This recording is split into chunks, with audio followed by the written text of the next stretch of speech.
হাবিব সাল্লাল্লাহু আলাইহি ওয়াসাল্লাম বলেন, ফাতেমা রাদিয়াল্লাহু তাআলা আনহা হচ্ছেন জান্নাতের মধ্যে যত মহিলা জান্নাতি হবে সমস্ত মহিলাদের সরদারিনী হবেন হযরত ফাতেমা রাদিয়াল্লাহু তাআলা আনহা। ওই পরিবারের মধ্যে আরো দুইজন ব্যক্তির কথা আল্লাহর হাবিব সাল্লাল্লাহু আলাইহি ওয়াসাল্লাম বলেন, ওয়াল হাসানু ওয়াল হুসাইনু সাইয়্যিদা শাবাবি আহলিল জান্নাহ। আল্লাহর হাবিব ডাক দেয়া বলেন, আমার হাসান এবং হুসাইন হলো জান্নাতের যুবকদের সর্দার। তার মানে বোঝা গেল এই তিনজন ব্যক্তির সম্মান আল্লাহর দরবারে কম না বেশি। 3 দিন পর্যন্ত ঘরের ভিতরে খাবার নাই। হাসাইন এবং হুসাইনের পেট এবং পিঠ একসাথে লেগে গেছে। হাসাইন এবং হুসাইন বাড়ির পাশেই গাছ ধরে তারা কান্না করতেছে, পেট এবং পিঠ লেগে গেছে, গাছের মধ্যে জড়ায়া ধরে কান্না করতেছে। ক্ষুধার তাড়নায় 3 দিন পর্যন্ত খায় না। তারা ক্ষুধার তাড়নায় কান্না করছে আর বলতেছে, আমাদের নানাজি মুহাম্মদুর রাসূলুল্লাহ যদি বাড়িতে থাকতো তাহলে আমাদের এই কষ্ট করা লাগতো না। আপনাদের সামনে আলোচনা করব। আলোচনা করার আগেই কিছু আবদার আপনাদের কাছে করতে চাই, রাখবেন তো ইনশাআল্লাহ? মাঝে মাঝে সুবহানাল্লাহ আলহামদুলিল্লাহ বলার যদি প্রয়োজন পড়ে তাহলে বলবেন তো ইনশাআল্লাহ?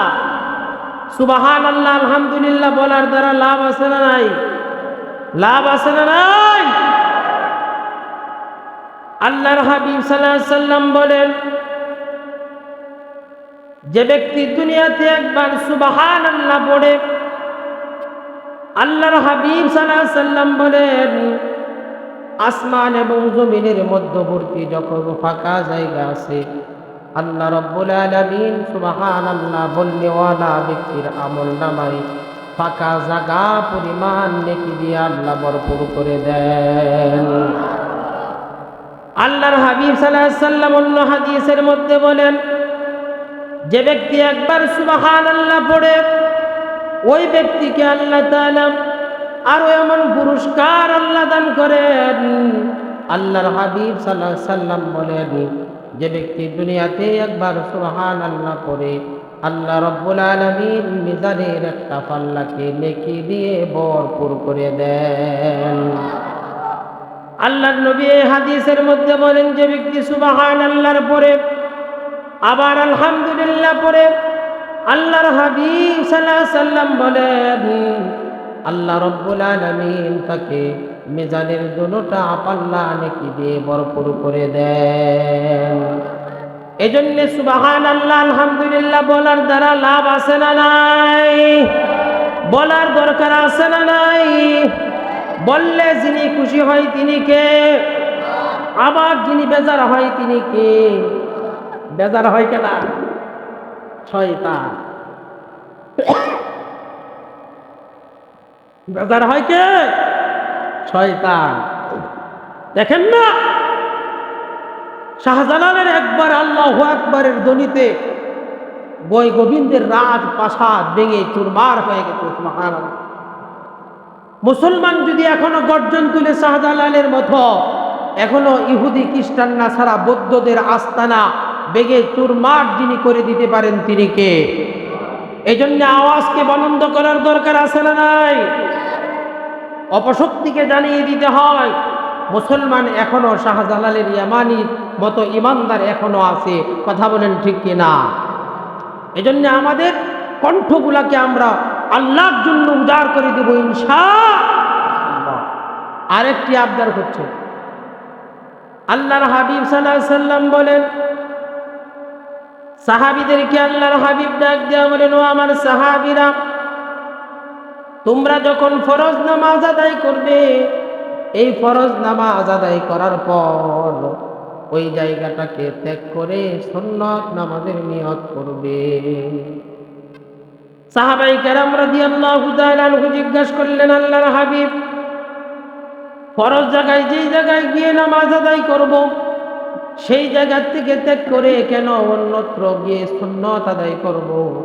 আল্লাহর হাবিব সাল্লাল্লাহু আলাইহি সাল্লাম বলেন, যেই জায়গায় ফরজ করবা, ফরজের জায়গাটা আল্লাহ রাব্বুল আলামিনের কাছে সাক্ষী হয়ে যাবে। আবার যেখানে গিয়ে সুন্নত নামাজ আদায় করবা, ওই জায়গাটাও আল্লাহর দরবারে সাক্ষী হয়ে যাবে। এজন্য আমাদের সাক্ষী বাড়ানোর দরকার আছে না নাই? বলেন আছে না নাই? কে কে সাক্ষী বানাইতে চান একটু হাত তুলে আল্লাহকে দেখা। হাত নামায়েন না। মানুষ কথা কাজে আর অন্তরে যদি মিল না থাকে তার কথা, তারে কি বলে? বাটবার। কি কয়? ইমানদার কি তার কথা আর কথা কাজে মিল রাখে কি রাখে না? তা আপনারা যে সাক্ষী বাড়াইতে চান, আল্লাহকে দেখাইছেন, দেখবো আল্লাহর মুমিনরা আল্লাহর কথা নিজেদের ওয়াদা রক্ষা করে কিনা, সামনের ফাঁকা জায়গাগুলা পূরণ করেন।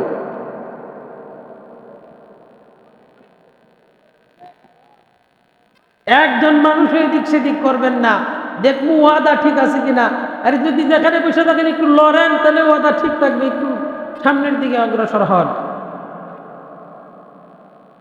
সামনের ফাঁকা জায়গাগুলা পূরণ করেন।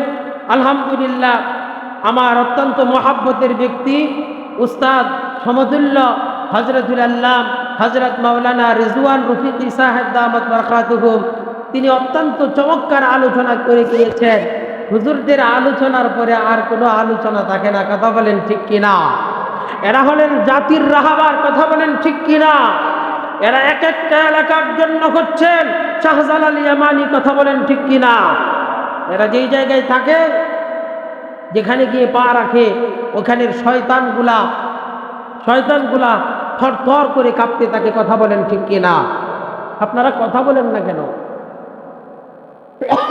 আওয়াজকে বলন্দ করে বলবেন, একবারে উঁচু আওয়াজে বলবেন ইনশাআল্লাহ।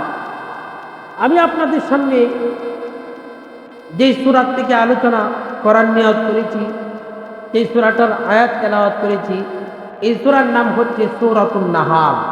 নাম কি সূরার? চিল্লায় বলেন নাম কি? নাহাল শব্দের অর্থ হচ্ছে মৌমাছি। নাহাল শব্দের অর্থ কি? মৌমাছি। তাহলে আমরা আজকে আলোচনা শুনবো মৌমাছির সূরা থেকে। সুবহানাল্লাহ। আল্লাহ তাআলা এই সূরার এই আয়াতের মধ্যে তার মুমিন ইমানদার বান্দা বান্দীদেরকে আল্লাহ ডাকেন। আল্লাহ বলেন, মান আমিলা সালিহাম মিন যাকারিন আও উনসা ওয়া হুয়া মুমিন।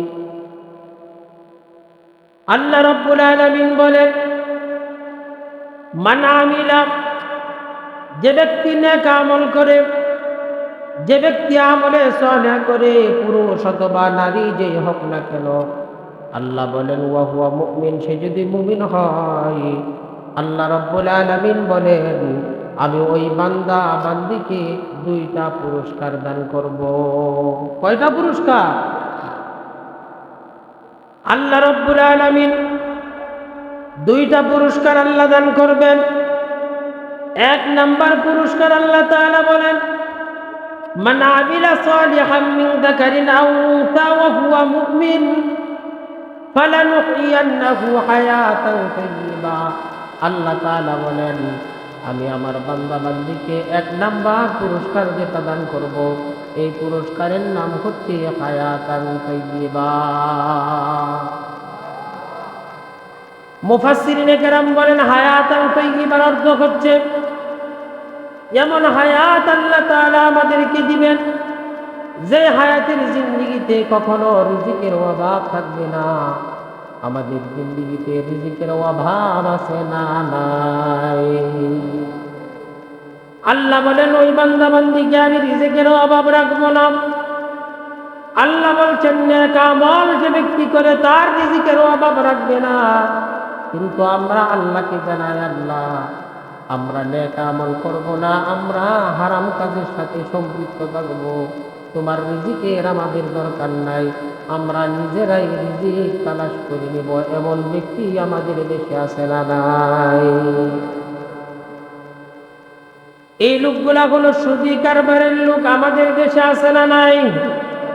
আমাদের গাজীপুরে আছে, আপনাদের দেশে নাই? হ্যাঁ, যারা সুদের সাথে সম্পৃক্ত থাকে তারা আল্লাহকে জানান দিতে চায়, আল্লাহ আপনার ইবাদতের দ্বারা আমাদের রিজিক আসবে না, আমাদের রিজিক আসবে, আমাদের টাকাগুলা সুদে লাগিয়ে দিলে রিজিক আসবে। আসলেও কি আল্লাহ রাব্বুল আলামিন হালাল রিজিকের ব্যবস্থা নেক আমল ছাড়া অন্য কোনো মাধ্যমে আল্লাহ দেন না। রিজিকের কারণে কোনো মানুষ মারা গেছে এমন আছে? খাবার কারণে মানুষ মারা গেছে এমন মানুষ আমাদের দেশে পাওয়া যায় না। আপনার যদি রিজিক থাকে, হায়াত যদি আপনার থাকে, অবশ্যই অবশ্যই আল্লাহ রাব্বুল আলামিন আপনার আমার জন্য রিজিকের ব্যবস্থা করবেন। আল্লাহ রাব্বুল আলামিন কুরআন কারীমের মধ্যে বলেন, ওয়ামা মিন দাব্বাতিন ফিল আরদি ইল্লা আলাল্লাহি রিজকুহা। পৃথিবীতে এমন কোনো প্রাণীকুল আমি আল্লাহ সৃষ্টি করি নাই যেই প্রাণীকুলের রিজিকের জিম্মাদারি আমি আল্লাহ তাআলা গ্রহণ করি নাই। প্রাণীকুলের মধ্যে সবথেকে শ্রেষ্ঠ প্রাণীকুলের নাম চিল্লান মেরে বলেন কি? যদি আল্লাহ তামাম পৃথিবীর সকল প্রাণীকুলের জন্য রিজিকের জিম্মাদার হয়ে যান, তাহলে আপনার আমার জন্য যিনি রিজিকের স্পেশালি ব্যবস্থা করেছেন তিনি কে? আল্লাহ রাব্বুল আলামিন বলেন, আমি আমার বান্দা বান্দির রিজিকের ব্যবস্থা করে দিয়েছি। এমন রিজিক আল্লাহর পক্ষ থেকে যদি আমরা পাই, তাহলে নিঃসন্দেহে আল্লাহর রিজিক খাওয়ার দ্বারা, হালাল রিজিক খাওয়ার দ্বারা অন্তরের ভিতরে যিনি নেক আমলের চিন্তা চেতনা ঢুকিয়ে দিলেন তিনি কে? হালাল রিজিকের দ্বারা মানুষের অন্তরকে আল্লাহ প্রশস্ত করে দেয়। হালাল রিজিকের দ্বারা মানুষের অন্তরকে আল্লাহ ইবাদতের মধ্যে মনোযোগী করে দেন। দারুল উলুম দেওবন্দের পাশেই দেওবন্দ একটা এলাকার নাম, সেখানে শাহজি আব্দুল্লাহ নামে একজন ব্যক্তি ছিল। এই শাহজি আব্দুল্লাহ সে ঘাস বিক্রি করে খাবার পেত। শাহজি আব্দুল্লাহ ঘাস বিক্রি করে যেই টাকাগুলা পেত, এই টাকাগুলাকে সে 3 ভাগে বিভক্ত করত। একটা ভাগ নিজের জন্য রেখে দিত, আর একটা ভাগ নিজের পরিবারের জন্য সে খরচ করত, আর একটা ভাগ সে অসহায় মানুষদেরকে দান সৎকার করত কিংবা ভালো মানুষদেরকে খাওয়াইয়া দিত। শাহজি আব্দুল্লাহ দারুল উলুম দেওবন্দের উস্তাদদেরকে তিনি দাওয়াত করে খাওয়ান। দাওয়াত করে খাওয়ানোর পরে উস্তাদরা বারবার শুধু শাহজি আব্দুল্লাহকে জিজ্ঞাসা করে, ও শাহজি আব্দুল্লাহ, বছরের কোন দিন জানি তুমি আমাদেরকে দাওয়াত দিবা? উস্তাদদেরকে ছাত্ররা জিজ্ঞাসা করে, ও আমাদের শায়েখ, শাহজি আব্দুল্লাহ খাবারের জন্য, দাওয়াতের জন্য আপনি কেন অপেক্ষা করেন? উস্তাদরা মুদাররিসরা ডাক দেয়া বলতো, ও শোনো, শাহজি আব্দুল্লাহ হালাল টাকায় আমাদেরকে খাবার খাওয়াই। এই হালাল টাকার খাবার খাওয়া আমাদের 40 দিন পর্যন্ত শুধু ইবাদত করতে মন চায়। এজন্য হালাল রিজিক খাবারের দরকার আছে না নাই? আল্লাহ বলেন, মান আমিলা সালিহান মিন যাকারিন আও উনসা ওয়া হুয়া মুমিন। যে ব্যক্তি নেক আমল করে, বান্দা অথবা বান্দি সে যে হোক না কেন, ওয়া হুয়া মুমিন, সে যদি মুমিন হয়, আল্লাহ রাব্বুল আলামিন বলেন তাকে আমি 2টা পুরস্কার দান করব। একটা পুরস্কারের নাম হচ্ছে হায়াতুন তাইয়্যিবা। এমন হায়াত আমি আল্লাহ তাআলা দিব যে হায়াতের জিন্দেগিতে আমার বান্দা বান্দির রিজিকের অভাব থাকবে না। সাহাবায়ে কেরাম রিজিকের অভাবের জন্য দুনিয়ার কোনো মানুষের কাছে চাইতেন না। কথা বলেন ঠিক কিনা? সাহাবায়ে কেরাম এমনও তো হয়েছে 3 দিন পর্যন্ত খায় না, 4 দিন পর্যন্ত খায় না, 1 সপ্তাহ পর্যন্ত খায় না, তারপরেও হালাল ছাড়া হারাম কখনো ভক্ষণ করে নাই। কথা বলেন ঠিক কিনা? আল্লাহর নবীর সাহাবী হযরত আলী, যার ব্যাপারে আল্লাহর হাবিব সাল্লাল্লাহু আলাইহি সাল্লাম বলেছেন, আমি হলাম জ্ঞানের শহর, আর সেই শহরের দরজা হলেন হযরত আলী। এই ব্যক্তিটার দাম আছে না নাই? ওই পরিবারের মধ্যে আল্লাহর হাবিব সাল্লাল্লাহু আলাইহি সাল্লাম আরেকজন ব্যক্তির কথা ঘোষণা করেন, ওয়া ফাতিমাতু সাইয়্যিদাতু নিসাই আহলিল জান্নাহ। আল্লাহর হাবিব সাল্লাল্লাহু আলাইহি সাল্লাম বলেন, ফাতেমা রাদিয়াল্লাহু তাআলা আনহা হচ্ছেন জান্নাতের মধ্যে যত মহিলা জান্নাতি হবে সমস্ত মহিলাদের সরদারিনী হবেন হযরত ফাতেমা রাদিয়াল্লাহু তাআলা আনহা। ওই পরিবারের মধ্যে আরো দুইজন ব্যক্তির কথা আল্লাহর হাবিব সাল্লাল্লাহু আলাইহি সাল্লাম বলেন, ওয়াল হাসানু ওয়াল হুসাইনু সাইয়্যিদা শাবাবি আহলিল জান্নাহ। আল্লাহর হাবিব ডাক দেয়া বলেন, আমার হাসান এবং হুসাইন হলো জান্নাতের যুবকদের সর্দার। তার মানে বোঝা গেল এই তিনজন ব্যক্তির সম্মান আল্লাহর দরবারে কম না বেশি। 3 দিন পর্যন্ত ঘরের ভিতরে খাবার নাই। হাসাইন এবং হুসাইনের পেট এবং পিঠ একসাথে লেগে গেছে। হাসাইন এবং হুসাইন বাড়ির পাশেই গাছ ধরে তারা কান্না করতেছে, পেট এবং পিঠ লেগে গেছে, গাছের মধ্যে জড়ায়া ধরে কান্না করতেছে। ক্ষুধার তাড়নায় 3 দিন পর্যন্ত খায় না। তারা ক্ষুধার তাড়নায় কান্না করছে আর বলতেছে, আমাদের নানাজি মুহাম্মদুর রাসূলুল্লাহ যদি বাড়িতে থাকতো তাহলে আমাদের এই কষ্ট করা লাগতো না। হযরত আলী হাসান এবং হুসাইনের কান্না দেখে বাবা হিসাবে অন্তরের ভিতরে মায়া লেগে গেছে। বাবা হিসাবে মা হিসাবে সন্তানের প্রতি মহব্বত আছে না নাই? মাদের তো আরো বেশি মহব্বত।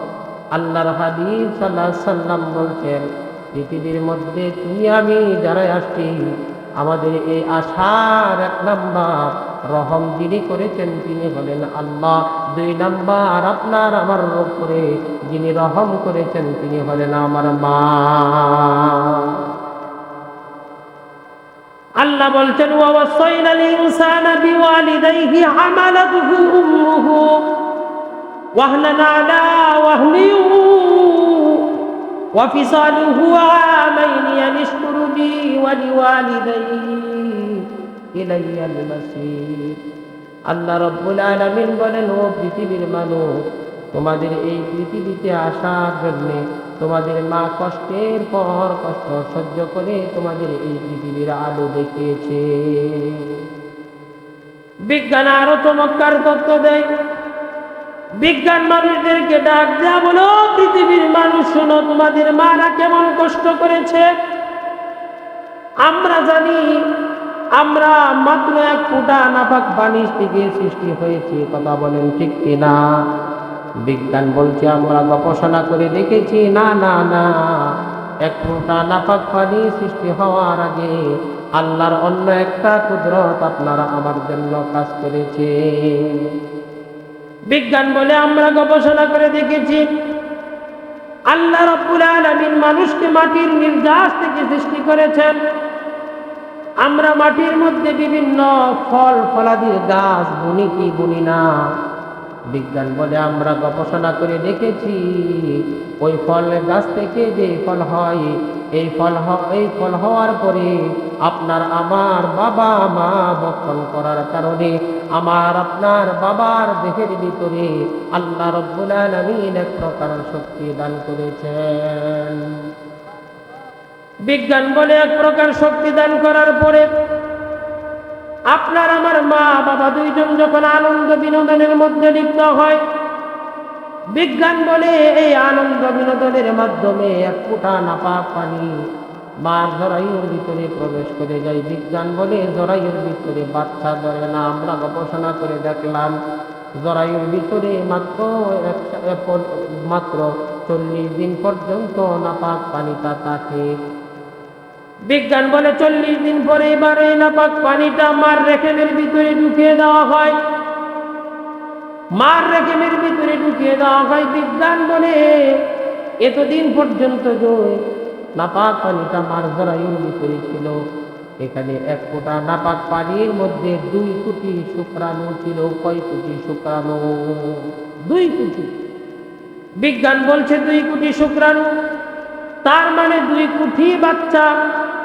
বিজ্ঞান বলে এই 2 কোটি শুক্রাণু থেকে আল্লাহ কারো রেহেমের ভিতরে একটা শুক্রাণুকে জীবিত ঢোকায়, কারো রেহেমের ভিতরে 2টা জীবিত ঢোকায়, কারো রেহেমের ভিতরে 3টা জীবিত ঢোকায়।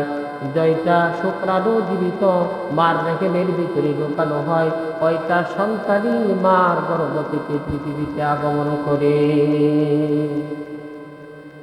বিজ্ঞান বলে আমরা গবেষণা করে দেখলাম, মার রেহেমের ভিতরে ঢুকানোর পরে এবার আল্লাহ রাব্বুল আলামিন মার রেহেমটাকে 40টা পর্দা দিয়ে আবদ্ধ করে দেয়। বিজ্ঞান বলে 40টা পর্দা, 14টা পর্দা দিয়ে যখন মার রেহেমটাকে আবদ্ধ করে দেয়, এবার 40 দিন পর পর আপনার আমার দেহটা আল্লাহ মার রেহেমের ভিতরে বাড়াইতে থাকে। যতদিন যাইতে থাকে বিজ্ঞান বলে তত মার কষ্ট হইতে থাকে। মা খাবার খেতে পারে না, বমি হয়। এক পর্যায়ে দেখা যায় বমি আর আসে না, খাবার শেষ হয়ে গেছে। এক পর্যায়ে দেখা যায় তিক্ত পানি মার গলা দিয়ে বের হয়ে যায়। তারপরেও মা কিন্তু আপনার আমাকে ছেড়ে যান না। ওই সময় যদি আপনার আমার মা ইচ্ছা করতেন, একটা ট্যাবলেট সেবনের মাধ্যমে আপনার আমার এই পৃথিবীর আলো দেখানো বন্ধ করে দিতে পারতেন। কথা বলেন ঠিক কিনা? বিজ্ঞান বলছে 40 দিন পর পর যখন আল্লাহ রাব্বুল আলামিন সন্তানটার পুরা দেহটাকে আল্লাহ রাব্বুল আলামিন পুরা দেহটাকে যখন আল্লাহ রাব্বুল আলামিন সাজাইতে থাকে, তখন আল্লাহ রাব্বুল আলামিন আস্তে আস্তে মার কষ্টটা বেড়ে যাইতে থাকে। বিজ্ঞান বলে আমরা গবেষণা করে দেখলাম, সন্তানের দেহটা আল্লাহ রাব্বুল আলামিন যখন 10 ইঞ্চি লম্বা হয়ে যায়, কারণ মার গর্ভের ভিতরে মার রেহেমের ভিতরে যেই থলিটা আছে, এই থলিটা মাত্র 14 ইঞ্চি 10 ইঞ্চি পরিমাণ লম্বা। বিজ্ঞান বলছে মাত্র 10 ইঞ্চি পরিমাণ লম্বা। আপনি আমি যে পৃথিবীতে আগমন করেছি, আপনি আমি কি মাত্র 10 ইঞ্চি পরিমাণ হয়ে এসেছি? বিজ্ঞান বলে না না না, কমপক্ষে একটা সন্তান 14 থেকে 15 ইঞ্চি লম্বা পরিমাণ হয়ে মার গর্ভ থেকে আসে। বিজ্ঞান বলে আমরা গবেষণা করে দেখলাম, মার গর্ভের ভিতরে সন্তানের যখন বয়স হয়ে যায় 10 মাসের কাছাকাছি, 9 মাস যখন হয়ে যায়, আল্লাহ রাব্বুল আলামিন কুদরতিভাবে সন্তানের মাথাটাকে মার গড়াই বরাবর করে দেয়, আর পাগুলাকে মার কলিজার নিচে যে জায়গাটা আছে, এই কলিজার নিচে জায়গার মধ্যে ফিট করে দেওয়া হয়। বিজ্ঞান বলে আমাদের মারা বলে আমার পেটের ভিতরে সন্তান লড়তেছে। কথা বলেন ঠিক কিনা? বলে কি বলে না? বিজ্ঞান বলে আমরা গবেষণা করে দেখলাম সন্তান পেটের ভিতরে লড়ে। আবার কিভাবে? বিজ্ঞান বলে না না না, আমরা গবেষণা করে দেখলাম সন্তান পেটের ভিতরে লড়ে না, ঠিক এমনটা নয়।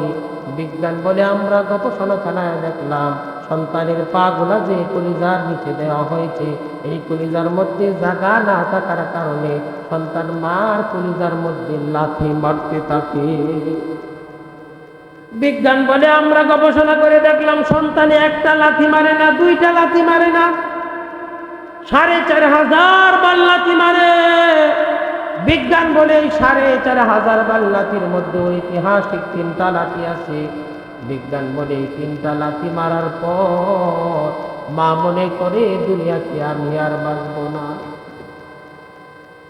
একটা এমন সময় বিজ্ঞান বলে এর মধ্যে এত জোরে লাথি মারে, এত জোরে লাথি মারে, এত লাথি মারার কারণে বিজ্ঞান বলছেন আল্লাহ রাব্বুল আলামিন সন্তানটাকে আবার ঘুরিয়ে মার জরায়ু বরাবর যখন করে দেয়, পাগুলার মধ্যে যখন শক্তি দিয়া দেয়, বিজ্ঞান বলছে শক্তি পাওয়ার পরে সন্তান এত জোরে লাথি মারে, এক লাথি মারার কারণে 14টা পর্দা দিয়ে যে আবদ্ধ করে রেখেছিল, এক লাথি মারার কারণে 7টা পর্দা ফটফট করে ছিঁড়ে যায়।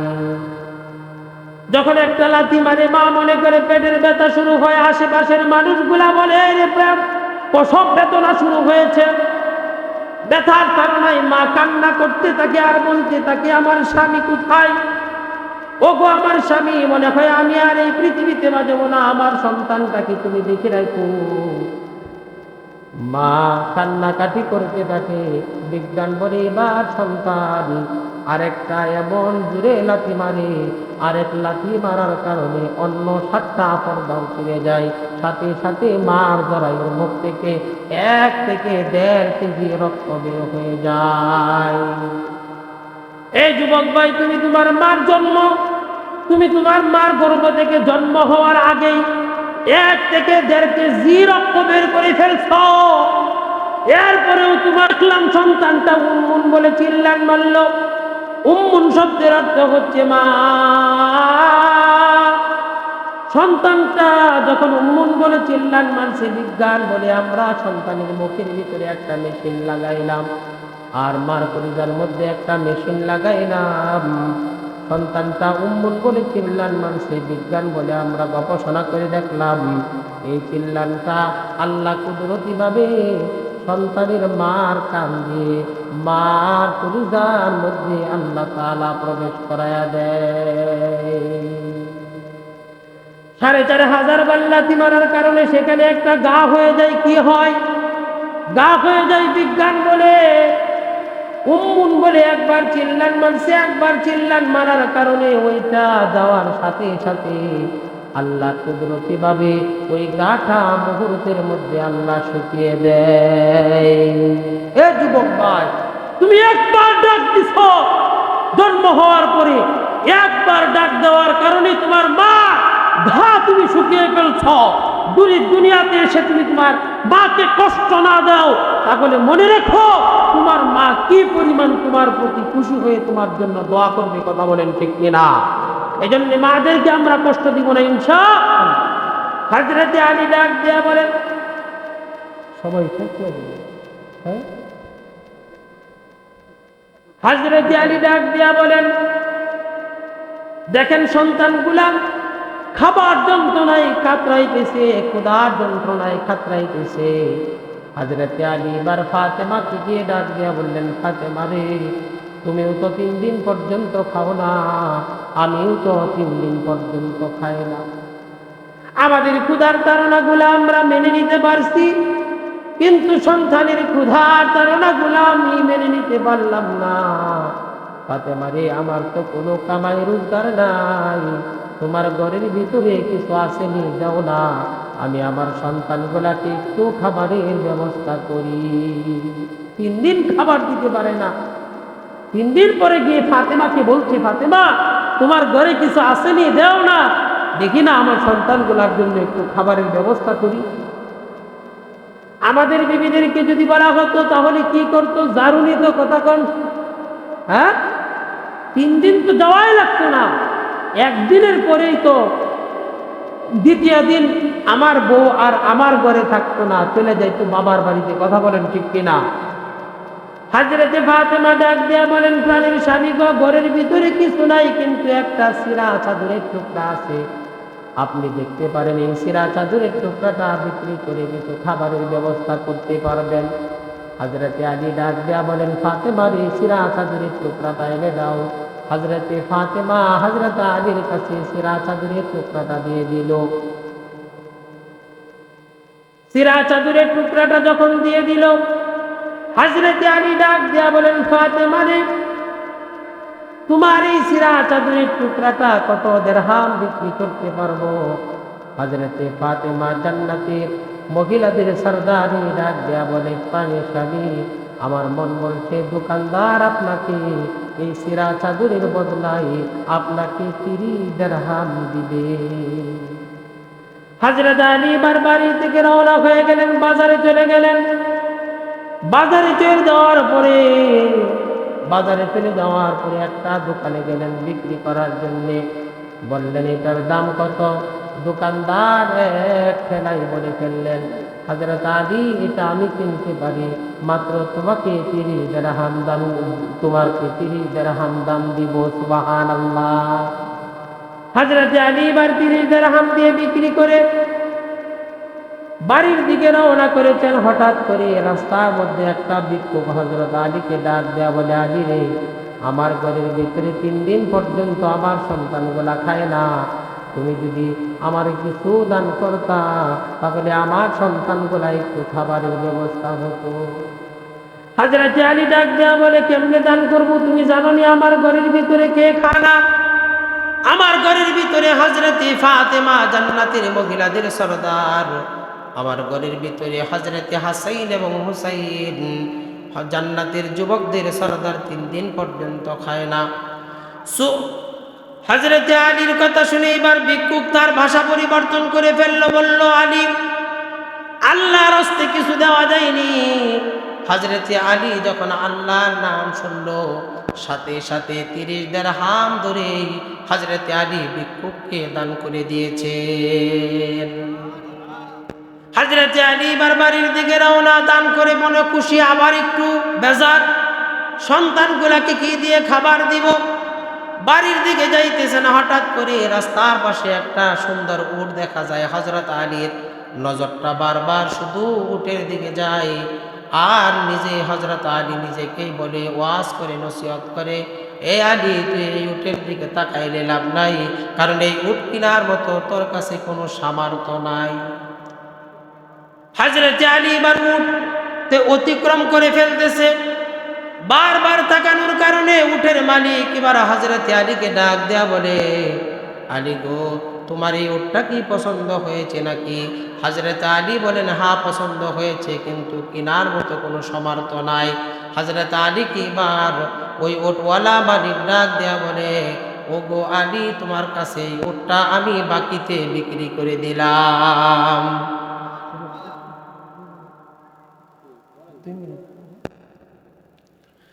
হযরত আলী এবার বললেন, তোমার কাছে এটা বাকিতে বিক্রি করলেও তো তোমাকে টাকা দিতে হবে। আমাদের দেশের দোকানদার যদি এমন বলতো তাহলে বলতাম, রে ভাই, দোকানে যা আছে সব দিয়া দে। হযরত আলী বলে, বাকিতে নিলেও তো তোমাকে টাকা দিতে হবে। আমার যদি মৃত্যু হয় টাকা দেওয়ার আগে, তখন আমার কি অবস্থা হবে?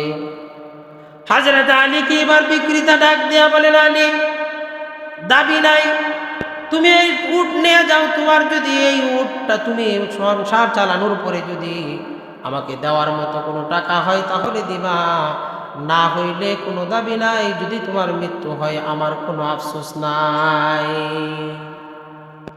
হযরত আলী এবার এভাবে কিনে নিয়ে চলে গেলেন, রাস্তা দিয়ে যাইতেছেন। কিছু দূর যাওয়ার পরে একজন ডাক দেয়া বলে, আলী, এত সুন্দর উট তুমি কোথায় পাইলা? এই উটটা আমি কিনতে চাই। হযরত আলী বলেন, উটটা তুমি কিনতে চাও, তোমার কাছে আমি বিক্রি করব, কোনো সমস্যা নাই, কিন্তু এই উটটা যদি তুমি কিনতে চাও তাহলে 160 দিরহাম দিতে হবে। এবার ওই ব্যক্তিটা ডাক দেয়া বলে, আলী, এই যে তোমাকে আমি 160 দিরহাম দিয়ে দিলাম, উটটা আমাকে দিয়ে দাও। হযরত আলী উটটা বিক্রি করে দিলেন। আলীর কাছে টাকা হলো কত? 160 দিরহাম। হযরত আলী কিন্তু বাড়ির দিকে রওনা করতে পারতেন। হযরত আলী বাড়ির দিকে যায় নাই, সে তার পাওনাদারের কাছে যাইতেছেন। গিয়ে ওই 100 দিরহাম দিয়ে পাওনাদারকে বুঝিয়ে দিয়েছেন হযরত আলীর কাছে বাকি রইল কত দিরহাম? 60 দিরহাম। হযরত আলী এবার বাড়িতে আসলেন।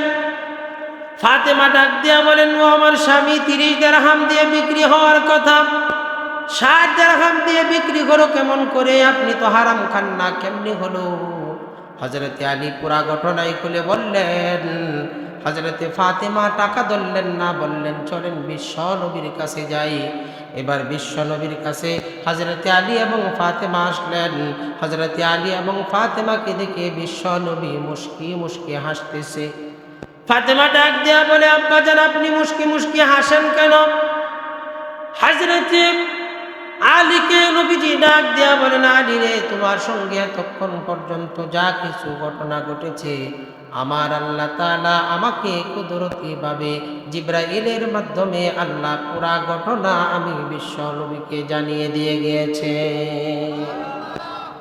তোমার কাছে যে এই ব্যক্তিটা বিক্রি করলো, জান্নাতি উট বিক্রি করছে, আল্লাহ তোমাকে পরীক্ষা করতে চাইছিলেন তুমি আল্লাহর জন্য দান করো কিনা। তুমি যখন আল্লাহর জন্য দান করে দিয়েছো, তোমার 30 দিরহাম ধরে এবার আল্লাহ তোমাকে আবার তোমার টাকা বুঝিয়ে দিয়েছেন, আল্লাহ তোমাকে তোমার টাকার দ্বিগুণ আল্লাহ দিয়ে আল্লাহ এটাই বুঝাইতে চেয়েছেন, কোনো বান্দা বান্দি যদি আল্লাহ রাস্তায় 1 টাকা দান করে আল্লাহ তাআলা তাকে দ্বিগুণ টাকার মালিক বানায় দেয়।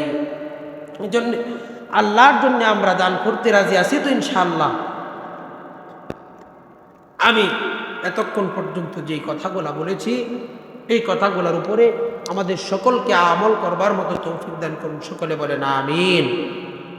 আল্লাহ আপনাদের এই মাহফিলকে কবুল করেন এবং এই মাহফিলের উসিলা করে আল্লাহ পুরা এলাকার মধ্যে রহমতের বৃষ্টি বর্ষণ করে কবরবাসীদেরকে আল্লাহ মাফ করেন। আমি দোয়া করছি, আমি আপনাদের কাছে দোয়া চাই যেন আল্লাহ কোরআন এবং সুন্নাহর কথাগুলো সঠিকভাবে বলার জন্য আল্লাহ তৌফিক দান করেন। আমিন। ওয়া আখিরি দাওয়ানা আলহামদুলিল্লাহি রাব্বিল আলামিন। আসসালামু আলাইকুম।